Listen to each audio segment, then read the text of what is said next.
امشب در 24 فشارهای تازه آمریکا برای عقب نشینی جمهوری اسلامی در مذاکرات. And as the president, the entire administration has said, we stand with the people of Iran. We stand with the right of peaceful protest. معاون ترامپ میگه خودداری از اعدام معترضان از مطالبات اصلی واشنگتن از تهران. کاخ سفید هم در آستانه سفر نتانیاهو به آمریکا گفته ایران اگر امتیازی جدی نده با عواقب جدی روبرو میشه. ادامه بازداشت چهره‌های اصلاح طلب در ایران از علی شکوری راد تا حسین کروبی همزمان با حمله تند رئیس قوه قضاییه به منتقدان رهبر جمهوری اسلامی. ببین چقدر آدم کشته. و ادامه فاش شدن جزئیات تازه از کشتار معترضان در ایران با ادامه انتشار ویدیوهای جدید. تصاویر انبوه پیکر کشته شدگان رو در شهر قدس و فردیس کرج نشون میده.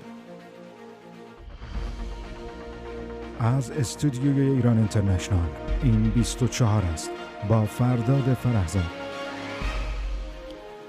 بینندگان ایران اینترنشنال در ایران و سراسر جهان سلام و وقت بخیر. همزمان با حدس و گمان‌ها درباره زمان دور بعدی مذاکرات جمهوری اسلامی و آمریکا، روزنامه جروسلم پست میگه واشنگتن به تهران پیام داده که انتظار داره در دور بعدی گفتگوها با پیشنهادهای معناداری در گفتگو حاضر بشه. بر اساس این گزارش طرف آمریکایی به مقامات ایرانی گفته دولت ترامپ انتظار داره جمهوری اسلامی در نشست بعدی آماده امتیازدهی گسترده باشه. همزمان محمد اسلامی رئیس سازمان انرژی اتمی گفته خروج اورانیوم غنی شده از ایران در دستور کار مذاکرات نبوده و موضوع رقیق سازی اورانیوم با غنای 60% هم تنها در صورتی قابل بررسیه که در مقابل همه تحریم‌ها به طور کامل لغو بشه. در همین حال بنیامین نتانیاهو در آستانه سفر به آمریکا تاکید کرده هر گونه مذاکره با تهران باید شامل جلوگیری از دستیابی جمهوری اسلامی به سلاح هسته‌ای، اعمال محدودیت بر موشک‌های بالستیک و پایان حمایت رژیم ایران از نیروهای نیابتیش هم باشه. به گزارش جروسلم پست نتانیاهو در جلسه کابینه امنیتی اسرائیل گفته جمهوری اسلامی بارها ثابت کرده که وعده‌هاش اعتباری نداره.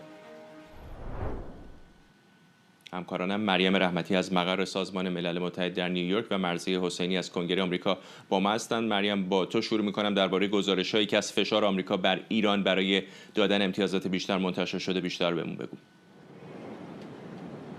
فرداد، بعد از برگزاری دور اول مذاکرات در مسقط و با توجه به اظهار نظرهایی که از هر دو طرف میشنویم به نظر میرسه که شکاف میان جمهوری اسلامی ایران و آمریکا همچنان زیاد و قابل توجه، اما این به این معنا نیست که مسیر دیپلماسی کاملا بسته شده باشه. در حال حاضر هر دو طرف دارن برای یکدیگه خط و نشون میکشن و خطوط قرمز تعیین میکنن. مثلا دونالد ترامپ به جمهوری اسلامی هشدار داده که انتظار داره که تیم مذاکره کننده تهران در نشست بعدی که هنوز مشخص نیست چه زمانی برگزار میشه با محتوای معنادار حاضر بشه و همچنین او هشدار داده که انتظار داره در نشست بعدی جمهوری اسلامی ایران آماده باشه تا درباره مسائل هسته‌ای و همچنین مسائل دیگه امتیازات گسترده‌ای رو به آمریکا بده. ترامپ نمیخواد فرداد که این مذاکرات طولانی بشه و انتظار نتیجه سریع رو داره و براش نتیجه مهمه نه فرایند. این چیزیه که ما فعلا از سوی جمهوری اسلامی نمیبینیم و با اینکه دونالد ترامپ گفته که در همین هفته امکان داره که مذاکرات دوباره برگزار بشه، حتی مقامات جمهوری اسلامی میگن که معلوم نیست که جلسه بعدی یا نشست بعدی چه زمانی باشه. حتی بر روی چارچوب هم فردا تا این لحظه اختلافات گسترده‌ای وجود داره. همزمان شنیدیم که جی دی ونس معاون رئیس جمهوری آمریکا ساعتی قبل گفت که اینکه آمریکا به غنیسازی محدود در ایران رضایت خواهد داد یا اینکه هر سطحی از غنیسازی خط قرمز باشه، در واقع این تصمیمی است که باید رئیس جمهور آمریکا دونالد ترامپ در موردش اظهار نظر بکنه. بشنویم بخشی از حرفای جی دی ونس معاون رئیس جمهور آمریکا رو.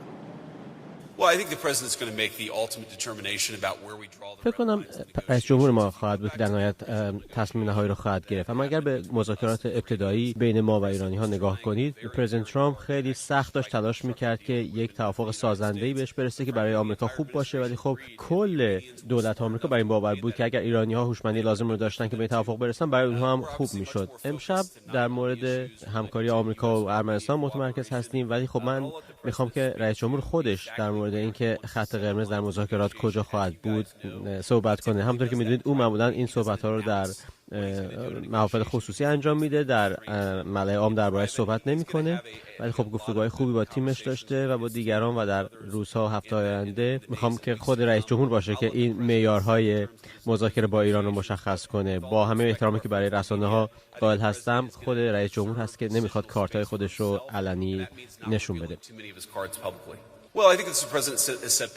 رئیس جمهور خیلی روشن این رو گفته در انظار عمومی و این بخشی از مذاکرات بوده. تا اینجا یکی از خواسته های خیلی قوی رئیس جمهور این بوده که اولا هیچ زندانی اعدام نشه، طبیعتا سرکوب خیلی خشونتبار بود و همونطور که رئیس جمهور گفته ما در کنار مردم ایران هستیم، ما از حق اعتراض مسالمت آمیز در سراسر جهان حمایت میکنیم و قطعا رئیس جمهور این رو بخشی از گفتگویی کرده که نه فقط با ایرانی ها داشته بلکه با کل دولت‌های منطقه و این ادامه خواهد داشت.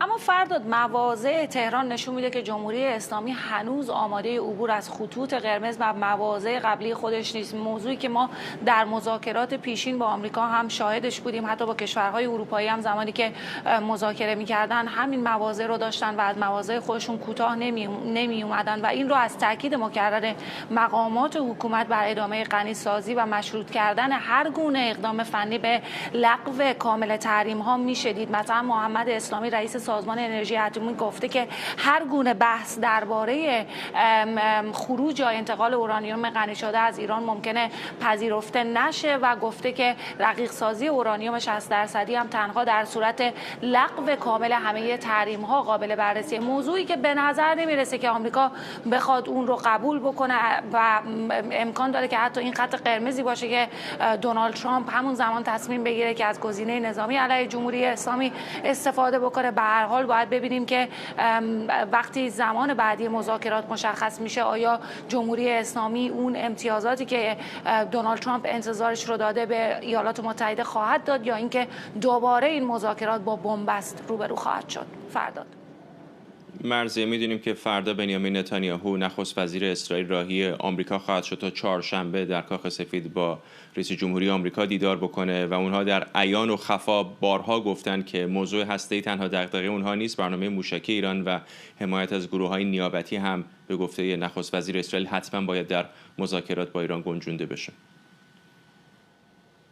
همینطوره. آقای بنیامین نتانیاهو رو آقای اومر تیشلر هم قرار هست همراهی بکنه. فردی هست که قرار هست فرمانده نیروی هوایی آینده اسرائیل باشه و حضورش مهم هست به خاطر اینکه اسرائیلی‌ها فعلا آتشه نظامی ندارن در واشنگتن. در نتیجه بعد نظامی این نشست هم بسیار مهمه. میدونیم که آقای نتانیاهو قرار بود بیاد به واشنگتن ولی قرار بود هفته بعد سفر خودش رو خیلی فوری فوتی جلو انداخته و قبل از اینکه آقای نتانیاهو بیاد اینجا در واشنگتن در کاخ سفید بشینه دو بار هم جلسه اضطراری کابینه امنیتی در اسرائیل برگزار شده. مشخص هست که چه می‌خواهند اسرائیلی‌ها، بارها گفتن، اما امروز گزارش‌های تازه‌ای منتشر میشه. مطبوعات اسرائیلی به نقل از مقامات اسرائیلی میگن اسرائیلی‌ها آروم آروم دارن این صدا رو در میارن که حتی اگر توافق حاصل بشه بین آمریکا و بین جمهوری اسلامی، اسرائیل باز هم و اگر لازم باشه به تنهایی به جمهوری اسلامی حمله خواهد کرد. چرا؟ مگر اینکه سهم اسرائیل رو هم از این میز مذاکرات بدن و سهم اسرائیل چه از برنامه موشکی جمهوری اسلامی که میدونیم حتی حاضر نیستن در موردش صحبت بکنن. و آنچه که امروز از تهران میشنم اظهارات آقای اسلامی، اظهارات آقای عراقچی به این معنی هست که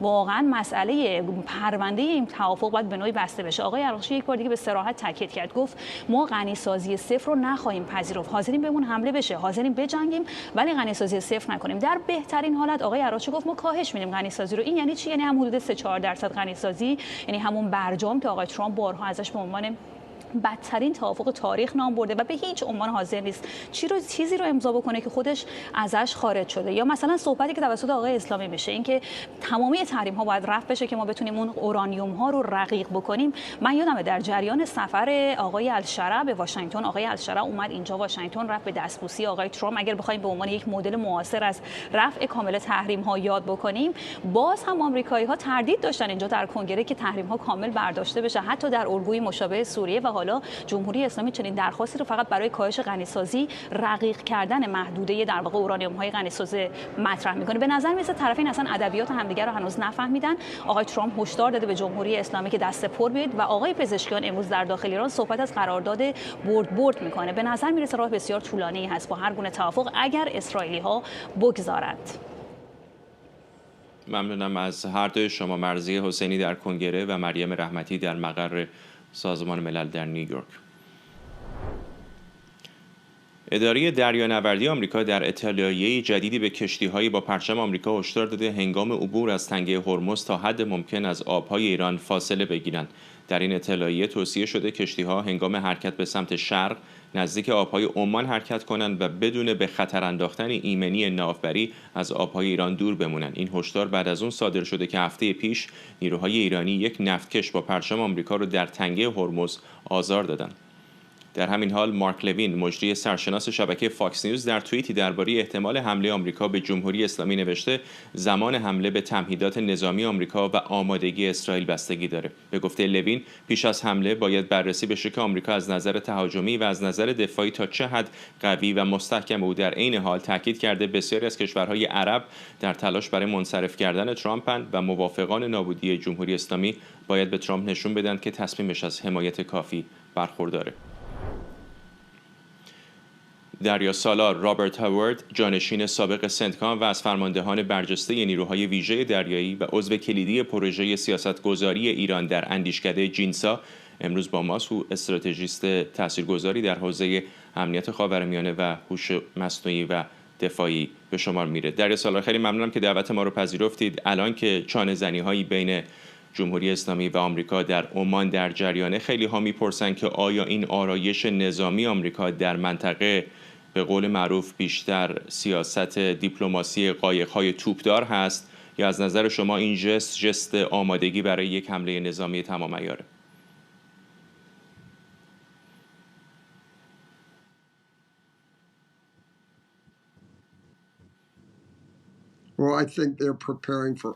فکر میکنم دارن برای همه گزینه‌ها آماده میشن و میخوان که از این فرصت استفاده کنن برای اینکه سیاست‌هایی که میخوان که ایران اتخاذ کنه رو بهش تحمیل کنن، برای اینکه مطمئن بشن که ایران هرگز سلاح هسته‌ای نخواهد داشت، برای اینکه زرادخانه موشک‌های استراتژیک ایران رو کاهش بدن و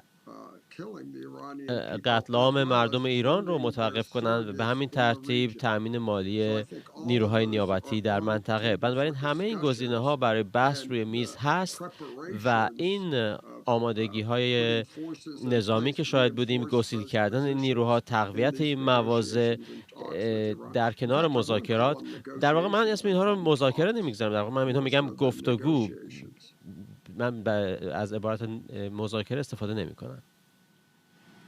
دریا سالار، به نظر میسه که نگرانی‌های متعددی در مورد رویارویی تمام عیار با ایران وجود داره، از کشورهای منطقه گرفته تا اسرائیل، ولی الان دولت ایالات متحده هشداری به کشتی‌های حامل پرچم آمریکا داده در مورد عبور از تنگه هرمز. شما که خودتون تجربه زیادی در این حوزه دارید، میخوام ازتون بپرسم چقدر دست جمهوری اسلامی باز هست برای به تنش کشیدن تنگه هرمز؟ چون میدونیم برخلاف مثلا بخشایی از دریای عمان یا خلیج فارس، آبهای بین‌المللی نیست، آبهای ترانزیتی، هرچند کشتی‌ها حتی کشتی‌های نظامی حق عبور دارن. این چقدر آزادی عمل به جمهوری اسلامی میده که در روز آخر بخواد در اونجا بحران ایجاد بکنه که هزینه سنگینی برای آمریکا و متحدانش داشته باشه؟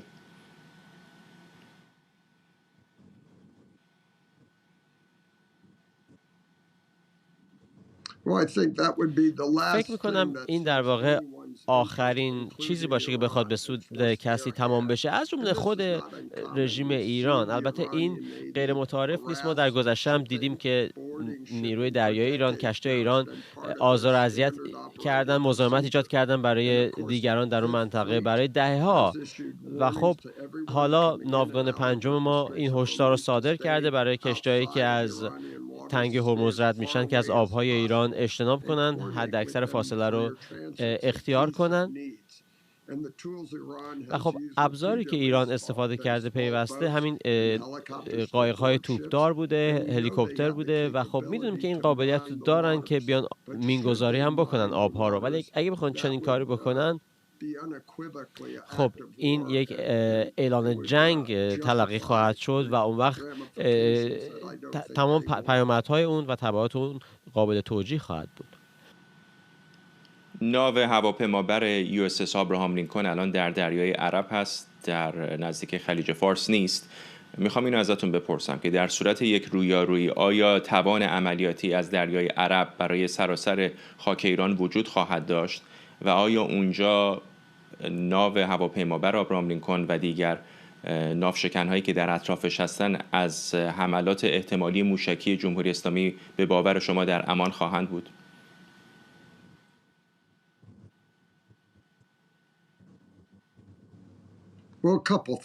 خب یکی دو نکته. وقتی که یک ناو هواپیمابر دارید، اینها میتونن که کل قلمرو و حریم هوایی رو قبضه کنن و این قابلیتی که ایران دیگه نداره، تمام توان پدافندیشون رو آمریکا و اسرائیل نابود کرده. بنابراین از این بابت خیلی ضعیف هستن. بنابراین حمله موشکی بله میتونن تمام قلمرو ایران رو بزنن و تمام اهداف استراتژیک رژیم و مؤلفه‌های قدرت اون رو هدف بگیرن. بنابراین ایران در واقع بی‌دفاع در این مقطع، منهای این قابلیت که حالا یک مقدار اختلال و آزار اذیت ایجاد کنن با استفاده از موشک‌هاشون، ولی اگه بخوان که از اون موشک‌ها هم استفاده کنن، پاتک‌ها خیلی سریع اونها رو خنثی خواهد کرد. در جریان جنگ 12 روزه با اسرائیل اتفاقاً جمهوری اسلامی به پایگاه العدید در قطر حمله کرد، هرچند بیشتر موشک‌ها در آسمان منهدم شد، ولی یکی از اونها به خود پایگاه خورد و یک سازه ارتباطی رو منهدم کرد. حالا این روی زمین هست. در دریا چقدر این نگرانی جدی است؟ آیا سامانه‌های تدافعی ناوهای مثل آبراهام لینکلن به نظر شما میتونن جلوی موشک‌های جمهوری اسلامی رو بگیرن؟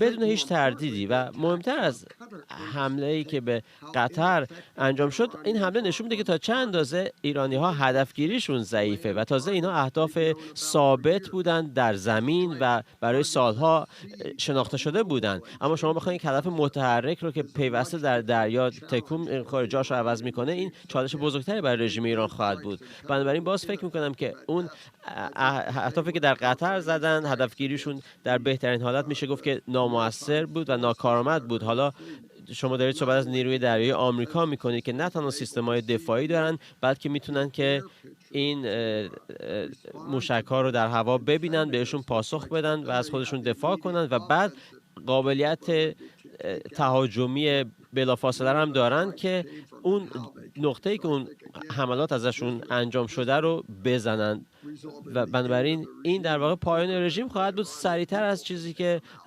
حتی سریعتر از اون که مردم ایران این رژیم رو ساقط کنند. بنابراین این یک بازی خطرناکی برای رژیم خواهد بود.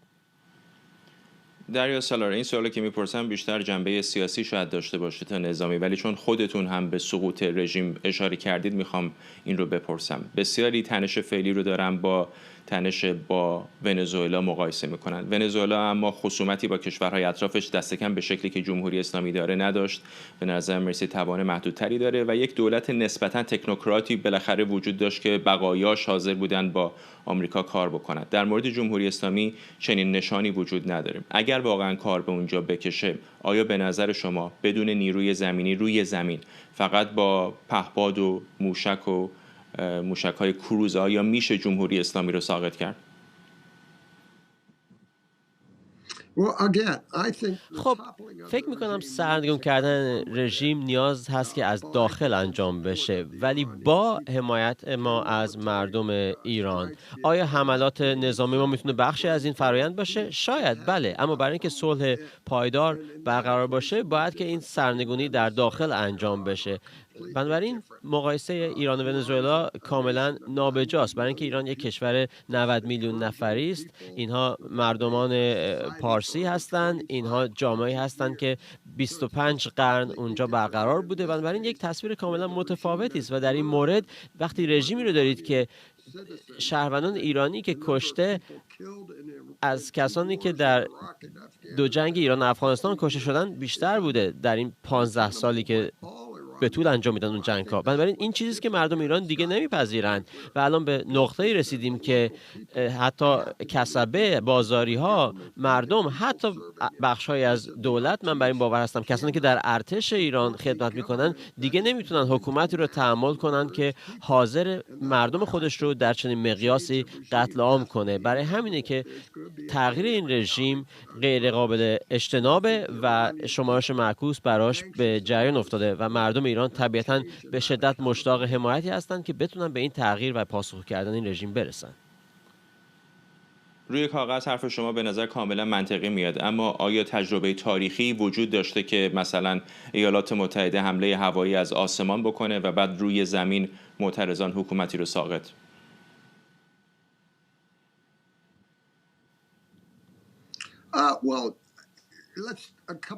خب یکی دو نکته متفاوت رو باید ذکر کنیم.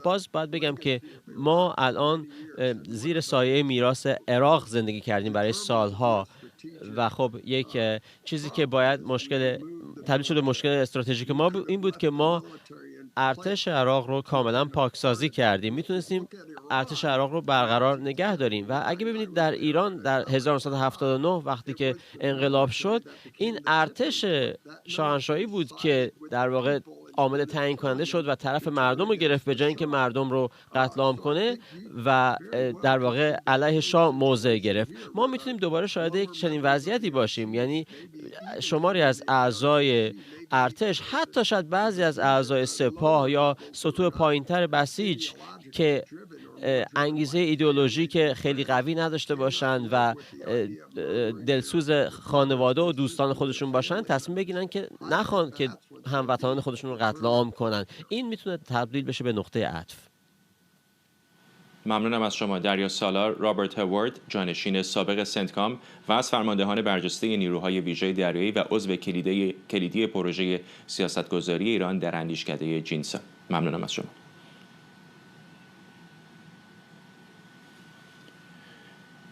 بیننده ایران اینترنشنال هستید و برنامه 24 در موج جدید بازداشت فعالان سیاسی در ایران. حسین کروبی فرزند مهدی کروبی به همراه شماری از چهره‌های اصلاح طلب از جمله علی شکوری راد، محسن امینزاده، ابراهیم اصغرزاده و آذر منصوری بازداشت و احضار شدند. فارس خبرگزاری وابسته به سپاه حسین کروبی رو عامل انتشار بیانیه ساختار شکنانه مهدی کروبی و از مرتبطان با عناصر برانداز توصیف کرده. همزمان رئیس قوه قضاییه جمهوری اسلامی به کسانی که به گفته او نوکری و مزدوری آمریکا و اسرائیل رو میکنن و از رهبری جمهوری اسلامی انتقاد میکنن حمله کرده.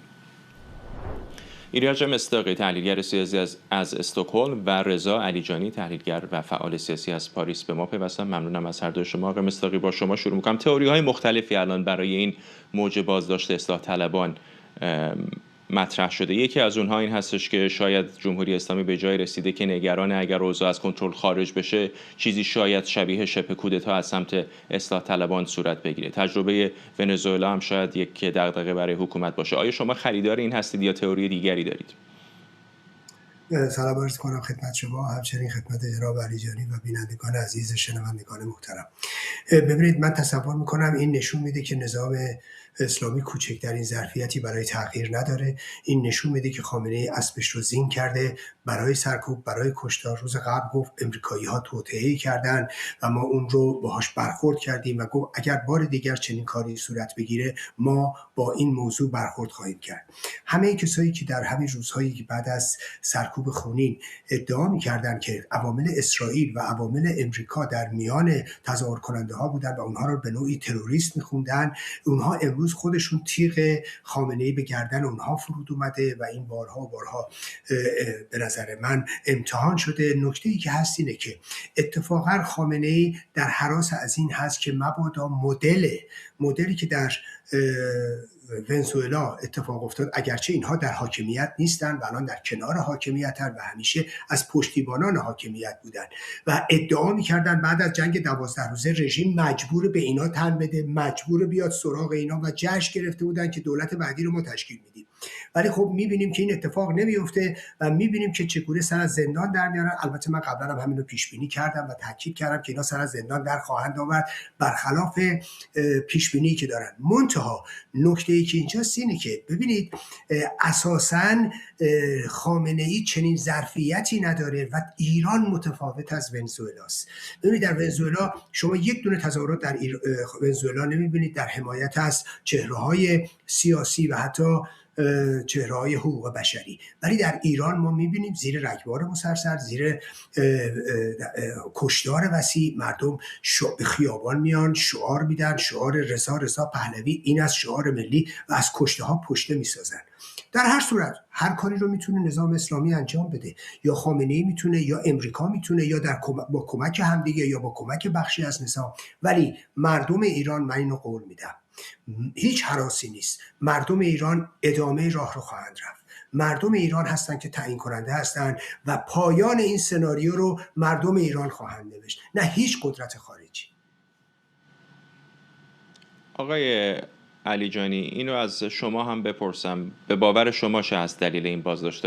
با اینکه به نظر میرسه اصلاح طلبان، یعنی اگر پیرشون رو محمد خاتمی بدونیم، بعد از اعتراضات سراسری کاملا پشت حکومت ایستاده. حالا انتقادهایی بوده از جمله همین چهرهایی که بهشون اشاره شد. چه هست دلیل این بازداشت به نظر شما؟ با سلام خدمت شما آقای مصداقی گرامی و بینندگان. ببینید از قضا دستگیریشون علتش این هست که این بار اینا پشت خاتمی نایستادن، یعنی هم موضع با خاتمی نبودن. بیانیه هایی که دادن، حرفایی که شکوری راد زد، موضع‌گیری که آذر منصوری کرد، همین بیانیه‌ای که آخرش دادن، از قضا حکومت، حالا من دلیل کلیشو بخوام بگم، یه دلیلش ارعابه، میخواد همه رو بترسونه، همه نیروهای سیاسی رو بترسونه، نفس کشی نباشه. بعد از این قتل عام، بعد از این کشتار وحشیانه، میخواد نفس کشی نه در میدان و خیابان باشه. این همه جوان دارن دستگیر میکنن، انسان‌های گمنامی که خب اسمی ندارن ولی الان در بازداشتگاه تحت فشارن، خونه میریزن، صبح نصف شب محل کارشون بازداشتشون میکنن. ما یک وظیفه نیروی سیاسی این هست که تمرکزی هم روی اینا داشته باشیم، ولی حالا اینها اسامی معروفتری هستن. ببین میخوان میدان خالی باشه، صحنه سیاست داخل کشور خالی باشه. یعنی یکی از مامورین امنیتی گفته بود ما نمیذاریم هیچ آلترناتیوی در داخل کشور شکل بگیره. همون 17 نفر هم که به هر حال الان 4-5 تاشون گرفتن، و همچنین هیچ آلترناتیوی در درون نظام باشه. اینها اگر شبیه حسن خمینی و شبیه خاتمی موضع می‌گرفتن، به گمان من بازداشت نمی‌شدن. یعنی دلیل بازداشتشون یکی ارعاب به صورت عمومی و به طور عام که برای همه یکسان داره اجرا میشه، و دومش موضع‌گیری که کردن و می‌خواهند در واقع این صدا رو خفه بکنن. این صدا، حالا اصلاح طلبها از چه اینها که موضوعی نرمتری دارن، چه میرحسین موسوی که موضوع تندتری داره، اینها اون پایگاه اجتماعی قبلیشون رو خب طبیعی ندارن. اما خب صحنه سیاست صفر و صدی نیست. اینها بدنی اجتماعی خاص خودشون دارن، شبکه رأیی که تو همین انتخابات آخرام فعال شد دارن، شبکه رأیی که بعضن از خود اینا عبور کردن ولی به هر حال ارتباط دارن، و همچنین رو بدنه نظامیان و روحانیون تا حدی تاثیر دارن. و الگوی ونزوئلایی منم هم نظرم با آقای مصداقی با ایران اصلا شباهتی نداره، ولی جمهوری اسلامی تو اون توهماتش از اینم میترسه. یه موقع از هاشمی میترسید. من یادم سال 79-80 در زندان 59 سپاه که بودیم، بازجوها میگفتن مهندس صاحبی کاندیدای اتحادیه اروپا برای آینده ایرانه و ما سیاش میکنیم. حالا یه زمان فکر میکردن هاشمی سرشو زیر آب میکردن، حتی حسن روحانی در معرض بود، حالا فکر میکنن اینا هستن.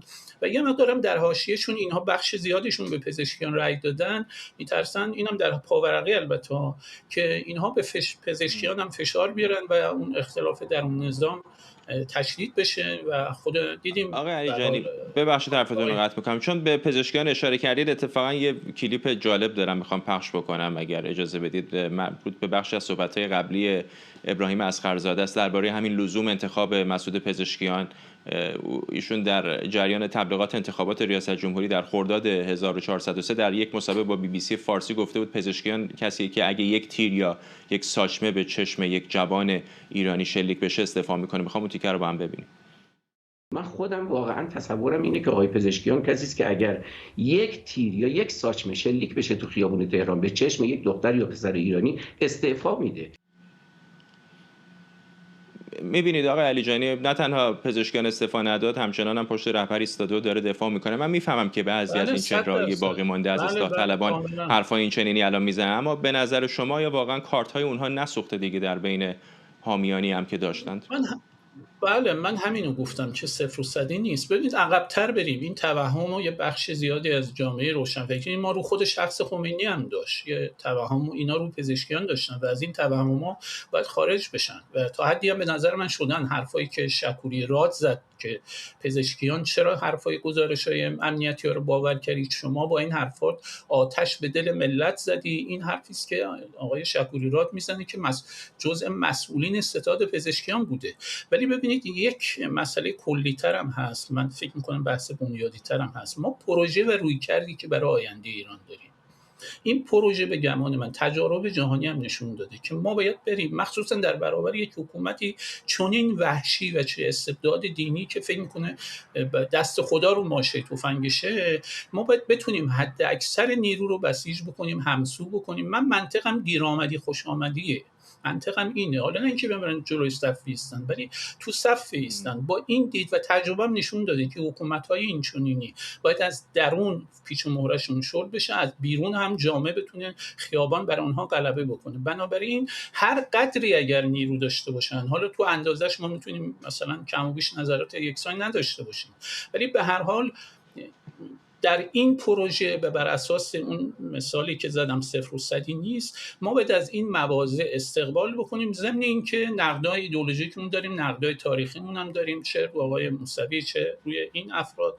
و چه رو نیروهای دیگه. بنابراین این پروژه است که میتونه بسیج اجتماعی ایجاد بکنه و من فکر میکنم باعث اپوزیسیون هم سیاست و منطق و ادبیاتش اجماع ساز باشه و با این اجماع هست که هم در داخل امیدواری ایجاد میشه، هم خارجی هم فکر نمی‌کنن یه اپوزیسیونی است که همشون صبح تا شب دارن با هم نظام میکنن و روی هیچ کدومشون هم نمیشه ما طرف حسابمون باشیم. آقای مصداقی، همین دیرآمدی خوش آمدی، به نظر شما به این دیرآمدن خوش آمدی میشود گفت از طرف اپوزیسیون، به خصوص واقعا اگر کار به اون جایی برسه که باید یه اتفاق تکنوکراتیکی در دقیقه 90 بیفته برای انتقال قدرت؟ بالاخره اینها آدمایی هستن که در درون این سیستم کار کردن، میدونن این اداره کجاست، اون اداره کجاست، کی کلید کجا رو در دست داره. آیا فکر میکنید که به خصوص این تیپ هایی که علنا با نظام جمهوری اسلامی با رهبرش دارن مخالفت میکنن، علیرغم پیشینه‌شون میتونن نقشی در گذار بازی کنن؟ ببینید هر کسی قبلا من عرض می‌کنم، بارها من خودم تاکید کردم، شاهزاده رضا پهلوی به این مسئله اشاره کردن که هر کسی میتونه اردوی نظام رو ترک کنه و میتونه به مردم بپیونده، اونایی که دست در کشتار و اونایی که دست در قتل و جنایت ندارن. بنابراین هر کسی آمد دیر آمد خوش آمد، این یک موضوعه. اما موضوع دیگه اینه که اساساً کسانی که میخوان بیان یا کسانی که قراره بیان یا کسانی که میخوان ببرن، آیا میخوان علمدار بشن، آیا میخوان در مقابل اراده ملی وایسن، آیا میخوان در مقابل گزینه شاهزاده رضا پهلوی که گزینه ملت ایرانه، گزینه اکثریت ملت ایرانه، بخش اعظم ملت ایرانه یا نه؟ آیا میخوان هر کدوم ساز خودشون رو بزنن؟ آیا میخوان در دشمنی با ایشون یا دشمنی با برنامه ایشون تا انتها ادامه بدن؟ ببینید جناب، هم به شما عرض میکنم، هم جناب علی جانی عرض میکنم و هم بینندگانمون، ببینید همین امروز آقای اصغرزاده در زمانی دستگیر شده که در کنگره فدایان خلق شرکت داشته. هم فدایان خلق هم ایشون حاضرن با همدیگه برن. فدایان خلق هیچ نگاهی نمیکنه ایشون دست در کشتار داشته، دست در جنایت داشته، دست در سرکوب داشته، دست در پاکسازی دانشگاه‌ها داشته، رفقاشون رو کشتن، رفقاشون رو به دام انداختن، حاضره با اینا برن.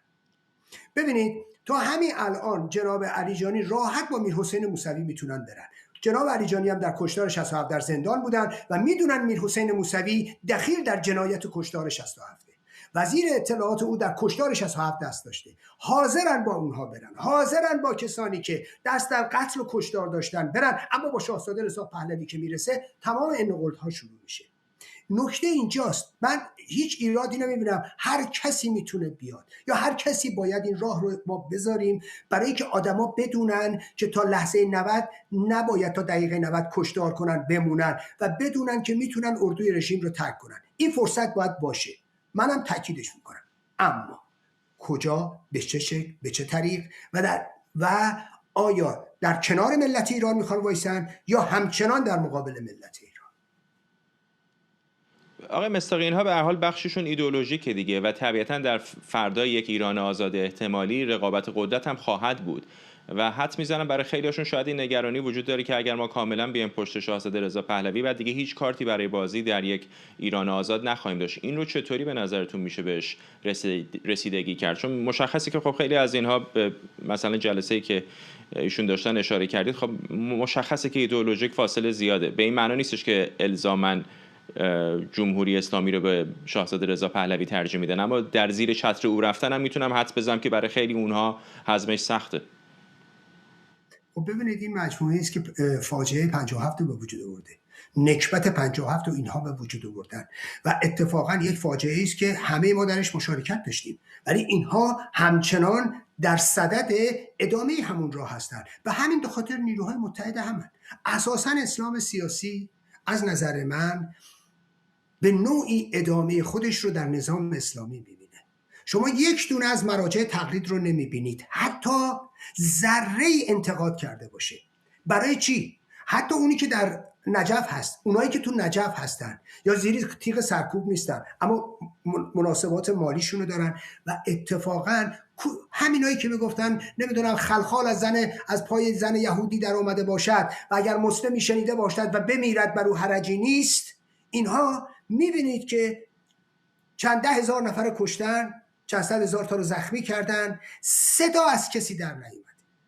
هیچ یک از مراجع تقلید. این شکست ایدئولوژیک شیعه است، این شکست ایدئولوژیک اسلام سیاسیه که همه اون چه که وعده می‌کردن دروغ بود. کما اینکه شما به نظر من بسیار مناسب در جای درست آقای اصغرزاده رو وعده‌ای که داشتن میدادن به ملت ایران برای حمایت از جنایتکاری مثل پزشکیان و دیدید چه نقشی در سرکوب داره، دیدید چه جوری جلوی سرکوبگرا راه میرفت، دستاشو بغلش میذاشت و دیدید در صف اول بود و اینا جنایتکارن و اینا دست در خون ملت ایران دارن و فراموش نمیشه. ولی خب این نکته به نظرم کلیدی و مهمی است. ببخشید آقای مصداقی حرفتون قطع می‌کنم. آقای علی جانی، این نکته کلیدی هستش که خب خیلی از ایرانیان هم در شبکه‌های اجتماعی دارن بهش اشاره میکنن و میبینیم که خب بسیاری از چهره‌های اصلاح طلب یا اصلاح طلبانی که حتی الان برانداز شدن به نظر میاد با ارفاق بسیار زیادی به چهره‌هایی مثل میرحسین موسوی، محمد خاتمی نگاه میکنن و حاضرن که بخشی از اون جنایت‌های گذشته رو اغماض بکنن و ببخشن و یا چشم‌پوشی بکنن و بگن خب به آینده نگاه میکنیم، ولی بعد وقتی مثلا به چهره مثل شاهزاده رضا پهلوی میرسه خیلی با نگرانی او اطرافیانش یکی فلان حرفو زد شاید نشانه فاشیستی باشه مثلا. چطور هستش که یک طرفی که واقعا دستش به خون آلوده هست، اسنادی هم وجود داره، رو اینقدر با اغماض بهش نگاه میکنن و اون طرف دیگر اپوزیسیون که میگه من به صندوق رای هم اعتقاد دارم و اینقدر با دیده تردید نگاه میکنن؟ ببینید من ابتدا پاسخ آقای مصداقی رو بدم. من به همون دلیل البته من پشت موسوی حرکت نمی‌کنم. آقای موسوی بایستی پاسخگوی مسائل 67 باشه. ولی آقای موسوی 15 سال تو حصر رو حرفاش ایستاده، به گذار رسیده. من به همون دلیلی میگم آقای موسوی خوش آمد که آقای مصداقی هم در صفی ایستادن که دشخیم ساواک هست، دوست نزدیک آقای خامنه‌ای هست، اینا که بپیوندن به اردوگاه سلطنت که آب کروشون نمیشه ریخت. یعنی این منطق دوگانه است. ولی من هم معتقدم آقای ایکس و ایگریکی که از اون طرف اومدن تو صف آقای از هنرپیشه‌اش بگیرین، ورزشکارش بگیرین، از دیگرانش بگیرین، حالا اسم من نمیخوام بیارم، اونا بخشوده میشون که من فکر میکنم اساساً جنایت و غارت هر دوش مشمول مرور زمان نمیشود، چه در رژیم سابق چه در رژیم فعلی. ولی یک فرهنگی، یک پروژه‌ای، ببینید تو شیلی با پینوشه‌ای که یه ورزشکار رو می‌خواست قتل عام بکنه رفتن مذاکره کردن و به چیز برسن. اینم لازم نیست که بپیوندن. منم استقبال میکنم، منم همیشه این حرفا رو زدم، منم تئوریام با اینایی که این گارد دارن رو آقای پهلوی یکی نیست، موازم روشنه. سفیدا و سیاها در آفریقای جنوبی میرن کنار میان. ببینید ما اگر بخوایم این ادبیات برخورد بکنیم، این ادبیات دیگران رو میترساند. اینجوری نیست که مثلا حالا 4 تا بله به همه اونایی که دستشون در خون بوده باید تک تکشو پاسخگو باشن، ولی این توجیه نمیکنه که مثلا به شما بیاین به اصطلاح پرچم دشخیم ساواک و پرچم خود ساواک رو بالا ببرین و این فرهنگ 2-3 نفر نیست. ببینید کار به جایی رسیده که میرن تو رستورانا میگن همین حالا باید عکس شاهزاده رو بزنید به اصطلاح تایید بکنید. اینا با کل در واقع هر کسی نرگس علیجانی. ببین الان مثالی که شما زدید، مثال خوبی است. یک شهروندی خیلی هم انتقاد شده براش، رفته در یک رستورانی به نفر گفته که چرا پرچم شیر و خورشید رو نذاشتید. انتقاد شما هم بجا هست، ولی چطور میشه این انتقاد رو دید ولی بعد میرحسین موسوی که هنوز دنبال روزهای طلایی خمینی هست و دستش در خون آلوده است و مثلا باهاش میدونین؟ خب منم دارم همین رو پاسخ میدم. ببینید میرحسین موسوی که به اندازه آقای ثابتی که توی نظام امنیتی نبوده، ببینید بحث فقط کسی که دنبال رستوران بوده که نیست. شما ببینید با نرگس محمدی به قول آقای مصداقی نکبت 57 که دیگه نبوده که. نرگس محمدی، توماج صالحی، این همه آدمایی که شاعرن، نویسندن، فعال سیاسی هن. یعنی به جز ما مرگ بر همه. حالا آقای مصداقی الان در یه اردوگاهی قرار گرفته، من واقعا رو تو روی آقای مصداقی میگم، شأنش من بیشتر از این میبینم. شأن آقای مصداقی 30 خرداد تجربهشو داره، 67 رو دیده، فروغ جاویدان رو دیده، تحلیل روش داره. ایشون شأنش نیست که فقط سخنران مراسم این دوستانی باشه که جدیداً بهشون پیوسته. اونایی که به مرگ بر 3 فاسد و عبور کردن، به مرگ بر طاهری و تقی‌زاده و نمیدونم کلاشی رسیدن، مرگ بر همه به جز ما رسیدن. من تجربه و دانش آقای مصداقی که واقعاً شاهکاری کرد در دادگاه حمید نوری رو بیشتر از این میدونم. ایشون حالا آقای پهلوی که دیگه شهریار آهی و خانساری و حرفشو گوش نمیکنه، آقای مصداقی و دیگرانی که تجربه بیشتری دارن واقعا باید مشورت بدن. یعنی این فرهنگ و این ادبیات مخربه. شما حالا میرحسین موسوی دستش تو خون بوده، نرگس محمدی که دیگه نبوده. شما این در فرهنگ شما کف خیابون ببینید، روز به روز من میبینم این کانال‌های امنیتی ویدئو تولید میکنن از دعوای اپوزیسیون با هم، از تهدید آینده آدم‌ها توی بدن این نظام یا هر آدمی که تو 57 بوده، یا فحاشی‌هایی که به دین و خدا و پیغمبر میکنن. اینو میبرن به بدنشون نشون میدن، میبرن به نظامیان نشون میدن، میبرن به آخوندان نشون میدن، میگن ببینید ما بریم اینا. خیلی نکات زیاد اشاره کردید و 1 دقیقه و نیم هم بیشتر تا پایان برنامه نداریم. میخوام این 1 دقیقه هم با آقای مصداقی فرصت بدم که پاسخ بده. آقای مصداقی ببینید خیلی جالبه، ایشون آب تعطیل موسوی ریختن و مقایسه کردن با آقای ثابتی. من آقای ثابتی رو، یک موی گندیده آقای ثابتی به میرحسین موسوی میارزه.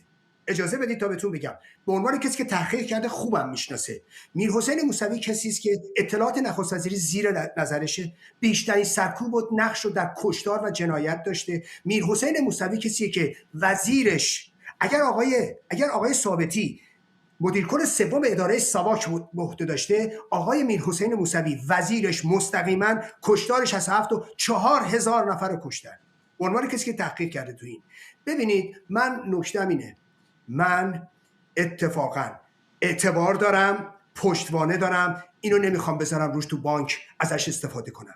میخوام از این در جهت منافع ملت ایران استفاده کنم و من کسی هستم که تلاش میکنم صدای ملت ایران باشم، نه کسی که امروز عکس خمینی بالا سرشه.